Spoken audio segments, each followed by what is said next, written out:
Ilang years ka na nag-work? 5 years. Ano mga napundar mo? I have my own car. May business na ako. I was in lots of states. So yeah, in Siargao. Tama na, ang yabang mo. Ilang years ka na nag-work? 9 years. Ano ng mga napundar mo? Panabong na manok, na lagi naman talo. Ilang years ka na nag-work? 7 years. Ano ng mga napundar mo? 15 adopted stray cats. Ilang years ka na nag-work? 9 years. Ano lang yung mga napundar mo? Marami. Resibo. May mga bag din ako na nabili. Saka yung mga pamangkin ko, yung mga pinaaral ko. Saka yung anak nila, nag-anak sila habang nag-aaral. Actually, may apo na pala ako.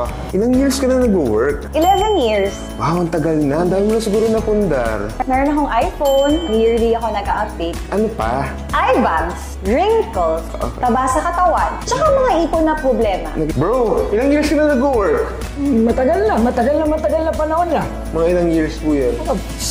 60 years. 60 years? Ano na pong mga napundar niyo, Polo?